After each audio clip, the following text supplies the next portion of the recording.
Hello there, and thank you for tuning in to Scott Alderson Poetry, provoking, original, lyrical, to the point poetry. Let's get into it. This first piece is called Mistake. Oops, sorry, didn't see your colors, your Hell's Angels MC banner. Had I probably wouldn't have punched you when you pushed me. As I sit in this emergency room, I find remorse, and the remaining members of your chapter here keeping me company genuinely add to this, of course. Big mistake. Had I thought even to hesitate, a nose would not be broken, angry words would not be spoken, two warriors would not have met. And the crowd goes crazy.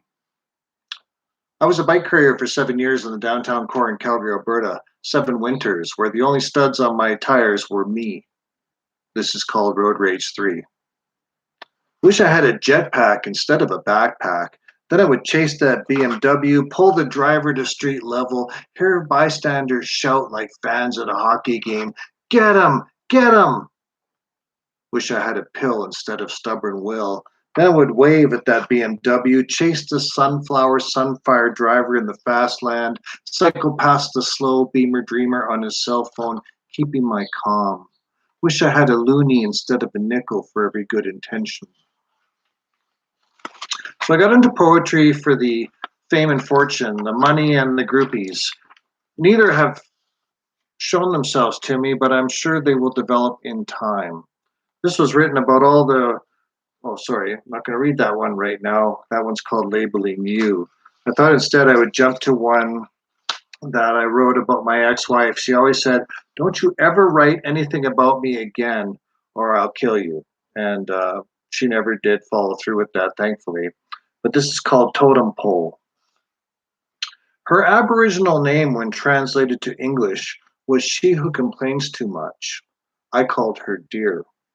For months they listened, sweat lodged and powwowed over how men had mistreated her, leaving 4 husbands howling like wolves trapped and shot. Tranquilizer needles to reach tranquility, till the divorce papers were served hot and tender.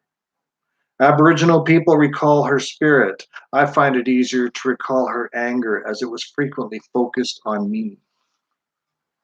Yes, indeed. Yes, indeed. We've lost a lot of music performers, artists, recording artists. Yesterday, we celebrated the anniversary of Prince's passing, and Prince was a very talented artist. I really enjoyed his music. One of the biggest ones that I suffered the loss of was David Bowie about 5 years ago now. And it really affected me because David Bowie gave me the freedom to do and be whoever I wanted to be, from his Ziggy Stardust persona to the sophisticated man in the cream colored suit in the 80s performing Let's Dance and such. So this is called For a Legend, David. My heroes are dying, some strange space oddity, shell shocked, saddened by the news that in the Church of Rock and Roll Legends pews, an empty chair remains. He told us to dance, catch the paper boy, go to Surfajet City, turn to the left, fashion. This rebel hot tramp told me about a starman, thought he'd blow my mind. Bye bye, Bowie. Young and old Canadians salute you. I too am afraid of Americans sometimes. Ashes to ashes, I knew Major Tom was a junkie. And in my golden years under pressure, I feel the changes. Rest in peace. I've always hated job hunting. I've hated job interviews. I've had many in my time, many jobs that is, and many job interviews. And there's always the standard grand and toy questions. Where do you see yourself in 5 years? Give an example of when you were at your best. Give us an example of when you were at your worst. Never enjoyed that. I wrote this many years ago. It's from my very first collection. Today I'm reading from Imaginative Spasms, the Postmodern Poems of Scott Alderson. It is all 7 of my books previously in print in one collection, plus new poems that I published on Facebook and decided to put in this collection. So what a bargain, 7 books for the price of one. And it can be purchased on Amazon, or if you live in the Calgary area, you can get it from the Calgary Public Library. This is called Job Search. I walked inside an office looking for a job. The secretary told me to go and talk to Bob. Talk to Bob about the job. Sorting through the hallway mess, I found Bob behind his desk, sipping on martinis and triple sec. Big fat cow with hemorrhoids on his ass. Everyone could tell that he is upper class. He told me to fill out an application form, then pull up a chair. Do not chew your fingernails, do not mess up your hair. What is your job history? How did you do in school? Do you have a vehicle, you insignificant fool? Our time is now concluded. You'll be notified within the week, but no one phoned. No one phoned. Now, that distraction was my little dog Tiny. She sounds like a pit bull, but she's actually a Chihuahua Shih Tzu cross. She looks like an oversized Taco Bell Chihuahua, and she has some issues, especially when people are walking by with other dogs. She loves people. She's not too fond of dogs. Now, this year, the Olympics have been canceled due to the COVID-19. But in 1988, Calgary hosted the Olympics. This piece was written about it. It's called the 1988 Olympics. Modern buildings sit on their dirt perches, pillars of concrete their feet, wind moving red and white leaf flags as if they were weeping. So empty is the wind without you caressing me on this balcony of desire. Nation upon nation turns up, observing the sky for fireworks shot down in flames. Closing ceremonies and the flags are taken down, and the tanks did not follow. The peace games came to town. My apartment was decorated for the Babylonians to feast, conquest with gold medal, victory to say the least. My building exploded. A terrorist had the wrong address. I was left stranded with no home, a victim of an Olympic mess. The flags no longer danced in the restless wind. Yes, indeed. Writing.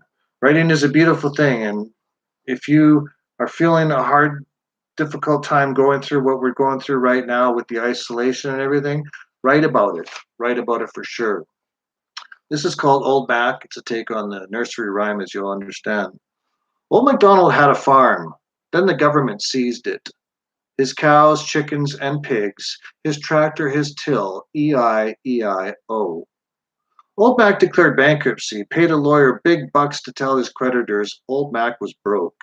Kept his home, kept his car, applied for a bank loan to get back his animals. Not for 7 years, the loans officer replied. Not for a loser such as you, the loan was denied. Welcome to welfare, we said, Old Mac. 2 minutes and a shotgun blast later, and Old MacDonald was quite dead. Not every poem has a happy ending. That's just the way it goes sometimes. There's nothing I can do about it.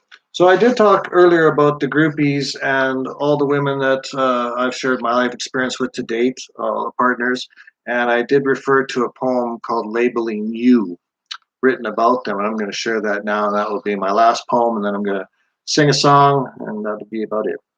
Labeling You.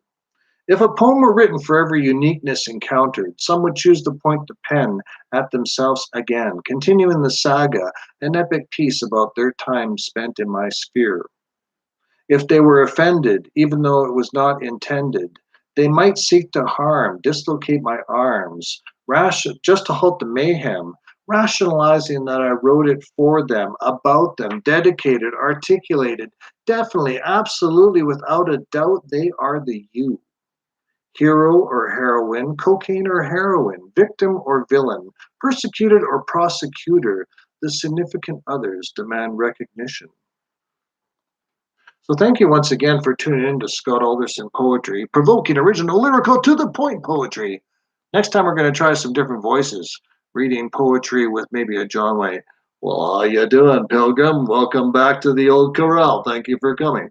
Or maybe with Dracula. Igor, open the door. Let me in, you crazy man. So I leave you with one piece that was written many, many years ago by the rock band Pink Floyd. And it was a dedication to Syd Barrett, who was the original frontman for Pink Floyd. And then Roger Waters took over, and then David Gilmour in the very end of Pink Floyd's career. I've always been a huge fan. And in this time of social distancing and being apart from our loved ones, I dedicate this to Jamie, Lily, and Layla. It's called Wish You Were Here. So you think you can tell heaven from hell? Blue skies from pain. Can you tell the green field through a cold steel rail? A smile through a veil. Do you think you can tell? And did they get you to trade your heroes for ghosts? Hot ashes for trees, hot air through a cool breeze, cold comfort for change. And did you exchange a walk-on part in the war for a leaf thrown in a cage? How I wish you were here. We're just two lost souls swimming in a fishbowl, year after year, running over the same old ground. How we found the same old fears. I wish you were here. Thank you very much. Thank you. And the crowd goes crazy. All right. Stay tuned. And if you'd like to, subscribe to this channel and you'll be notified. It doesn't cost a thing. You'll be notified in the future podcast, broadcast, whatever you want to call it. Madness. Thank you very much. Have a great one. Stay safe, stay sane, and most of all, be well. This will be over before you know it. Thank you.